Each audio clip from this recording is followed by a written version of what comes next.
Lieutenant general retired Ghulam Mustafa صاحب تالیوں کے گونج سے ان کا استقبال کریں. جنرل غلام مصطفیٰ صاحب، دفاعی تجزیہ نگار، تیرے بعد محفل میں تیری بات رہے. بسم اللہ الرحمن الرحیم. جناب حاجی محمد یاسین صاحب، محترم جناب محمد اعجاز الحق صاحب، اسٹیج پر موجود دوسری تمام شخصیات، دوستوں، میں دو بچیاں بھی دیکھ رہا ہوں، بھائیوں، السلام علیکم. پاکستان ہے کیا چیز، یہ بہت سارے ہم بات کرتے رہتے ہیں. میں آپ کو ایک چھوٹی سی داستان سنانا چاہتا ہوں. میں 1971 میں اس پاکستان میں تھا اور میں قیدی ہوا، اور جب ہمیں ٹرین پہ لایا جا رہا تھا تو کلکتہ کے پاس ایک بہت بڑا ریلوے اسٹیشن ہے، بردوان اس کا نام ہے، بڑا مشہور اسٹیشن ہے وہاں. تو میں گارڈز کی نظریں بچا کے وہاں سے نکلا. وہاں کچھ کام پہ مجھے دوستوں نے معاون کیا، تو میں نے ایک فیملی دیکھی جس میں بزرگ بھی تھے، بچیاں بھی تھیں، بڑے بچے بھی تھے سارے. تو رو رہے تھے کھڑے. بردوان یہاں سے اگر آپ ٹرین پہ جانا چاہیں تقریباً 6 دن اور 5 راتیں لگتی، اتنی دور ہے وہ. مشرقی بنگال سے، مغربی بنگال کی میں بات کروں گا، کلکتہ کے پاس. تو میں ان کے پاس سے گزرا، مجھے تھوڑی بہت بنگالی آتی تھی. میں نے بات کی، اسلام کیا، تو انہوں نے اسلام کا جواب دیا. تو میں سمجھ گیا کہ یہ مسلمان ہیں یہ. تو میں نے ان سے پوچھا کہ آپ رو کیوں رہے ہیں. 1972 جنوری کی میں بات کر رہا ہوں. انہوں نے کہا رو ہم اس لیے رہے ہیں کہ آج پاکستان دولخت ہوا ہے، کمزور ہو گیا ہے. جب تک پاکستان مضبوط تھا، اور میں بار بار اس لیے کہہ رہا ہوں کہ یہاں سے وہ 5 راتوں اور 6 دن کی مسافت پہ ہے، اتنی دور ہے. اس نے کبھی پاکستان آنا نہیں تھا، اس نے پاکستان دیکھا نہیں تھا، اس کو پاکستان کے بارے میں اس سے زیادہ کچھ پتہ نہیں تھا. جو مجھ سے اس نے بات کی، اس نے کہا جب تک پاکستان ایک تھا، متحد تھا، مضبوط تھا، تو ہندو کی جرت نہیں تھی کہ وہ ہماری طرف آنکھ اٹھا کر دیکھے. جب وہ بات کرتا تھا تو ہم اس کا جواب یہ دیتے تھے کہ ہمارا پاکستان ہے. اور یہ حقیقت ہے کہ ان دنوں اگر کہیں خدا نخواستہ مسلمانوں پہ ظلم ہوتا تھا بھارت میں، تو پاکستان آواز اٹھاتا تھا، بھارت کو سننی پڑتی تھی. اس نے کہا چونکہ پاکستان کمزور ہو گیا ہے تو ہندو ہمیں جینے نہیں دے گا. جنوری 1972 میں اس نے جو بات کی تھی وہ آج ثابت ہو رہی ہے. بھارت میں مسلمان کے ساتھ ہو رہی، جو کشمیر میں مسلمان کے ساتھ ہو رہی ہے. مجھے اس وقت سمجھ آئی کہ پاکستان ہے کیا چیز. ہم بہت بات کرتے ہیں، پاکستان ایک جغرافیہ کا نام نہیں ہے جو ہم نے ایک چھوٹی سی لائن میں محدود کر دیا. پاکستان یہ نہیں ہے. پاکستان ایک آئیڈیالوجی ہے، ایک نظریہ ہے. نظریے کو شکست اس سے بہتر نظریہ ہی دے سکتا ہے. نظریے کو شکست دینا اس کے علاوہ ممکن نہیں ہے. اب دشمن کی کوشش کیا ہے کہ اس نظریے کو اس نے نشانہ بنایا ہے. اس نظریے پہ وہ آہستہ آہستہ اس کی ایک ایک اینٹ نکالنے کی کوشش کر رہا ہے. اور جو بھی دانستہ طور پر یا نادانستہ طور پر ان کی یہ مدد کرتا ہے اس ایک ایک اینٹ کو نکالنے میں، اس نظریے کی جو عمارت ہے اس کو گرانے میں، یا اس نظریے کو کمزور کرنے میں، یا اس کے جو مخالف نظریہ ہے اس کو تقویت بخشنے میں، تو وہ دراصل وہ پاکستان کا صحیح دشمن ہے. مجھے بھارت کے توپ و تفنگ یا اس کی ایئر فورس یا اس کی نیوی سے ڈر نہیں ہے. اس کا بندوبست کر سکتے ہیں انشاءاللہ. لیکن جو خوف ہے اور جو گھبراہٹ ہے جس سے آج کا یہ استحکام پاکستان، اور اس کے لیے میں منتظمین کو خاص طور پہ اور اعجاز الحق صاحب کو مبارکباد دینا چاہتا ہوں کہ انہوں نے آج اس کا بیڑا اٹھایا ہے. جغرافیہ اس کا دفاع آسان ہے. نظریے کا دفاع کرنے کے لیے آپ کو اپنے نظریے کے ساتھ مضبوطی سے جڑنا ہوگا. اور نظریہ ہے کیا؟ بڑا سادہ ہے نظریہ.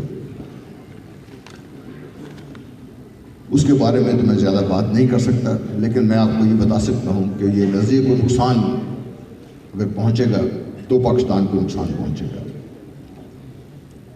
دوسری بات میں آپ سے یہ عرض کرنا چاہتا ہوں کہ جنگیں قومیں لڑتی ہیں، فوج قوم کا ایک ہتھیار ہے، قوم جتنی مضبوطی سے اس ہتھیار کو استعمال کرے گی ہتھیار اتنا ہی افیکٹو ہوگا۔ جنگیں جیتتی بھی قوم ہے، جنگیں ہارتی بھی قوم ہے۔ 71 کی شکست فوج کی شکست نہیں تھی، وہ پاکستان کی شکست ہے۔ یہ وہ مقام عبرت ہے ہمارے لیے جو ہمیں ہر لمحے یاد رکھنا چاہیے۔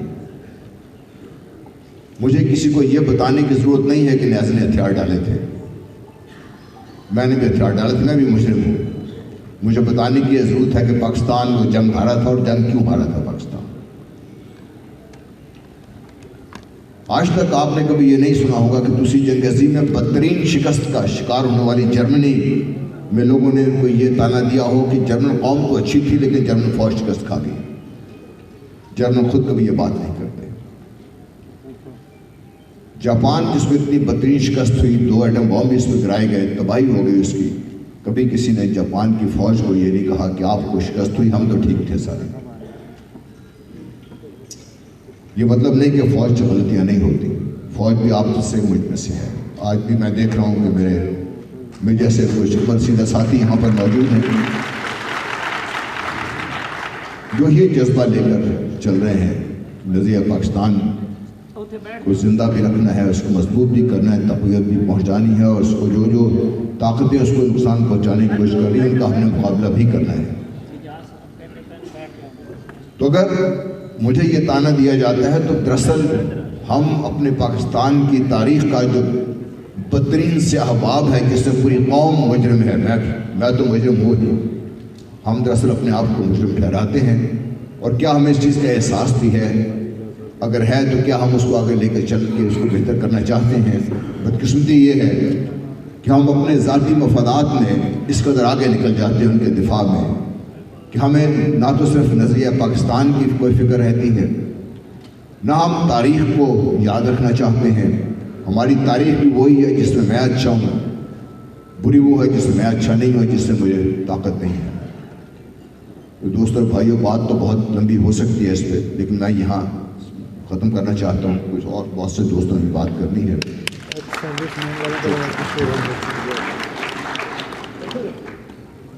پھر میں دہرانا چاہوں گا، نظریہ پاکستان یہ جغرافیہ نہیں ہے جو میرے آپ بچوں کو ہم پڑھاتے ہیں۔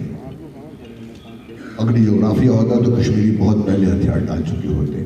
آج اگر کشمیر میں میری بہن، میری بیٹی اپنی عزت قربان کر رہی ہے، اپنے بچوں کی قربانی دے رہی ہے، تو جغرافی لے کے نہیں دے رہی ہے، وہ اس نظریے کے ساتھ کھڑی ہے۔ اور یاد رکھیے، اگر خدا نخواستہ اگر وہ وہاں پہ مار کھا گئے تو پھر پاکستان کے لیے بھی اتنی ہی مشکل ہوگی جتنی آج ان کے لیے مشکل ہے۔ اس کو پہچانیے، اپنے اندر بیٹھے ہوئے دشمن کو پہچانیے۔ باہر کے دشمن کا مقابلہ کرنے کے لیے آپ کے یہ فوجی بھائی یہاں پر بھی موجود ہیں، آج بھی ان کے خون میں بوڑھا ہو گیا ہے لیکن خون اتنا ہی گرم ہے۔ جب نظریہ پاکستان کا نام آتا ہے تو مجھے ایسے عمر رسیدہ شخص کو بھی اتنا ہی جوش چڑھتا ہے، اتنا ہی غصہ آتا ہے جب پاکستان کو نقصان پہنچتا ہے۔ تو مجھے یقین ہے آج کے جو میرے بچے بہن بھائی ہیں جو فوج میں اس وقت ڈیوٹی انجام دے رہے ہیں، وہ ان چند لوگوں کی بات چیت سے پریشان نہیں ہوں گے جن کی یہ کوشش ہے کہ فوج کے اندر درار ڈالی جائے،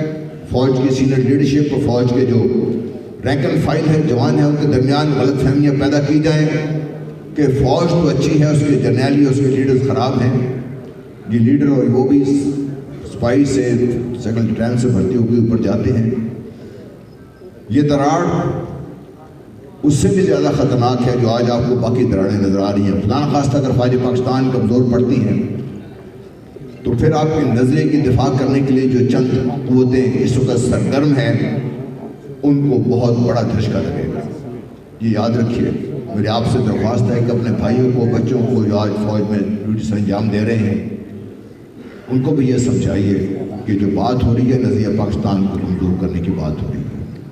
خدا کے لیے اس کو سنبھالیے، یہ آپ کا ہے، میرا ہے، ہم سب کا ہے۔ پاکستان ہے تو میں ہوں، پاکستان اگر نہیں ہے تو پھر میرے لیے دنیا میں اور چیز کوئی وقت نہیں رکھتی. اللہ تعالیٰ سب کا حافظ ناظر. خدا حافظ.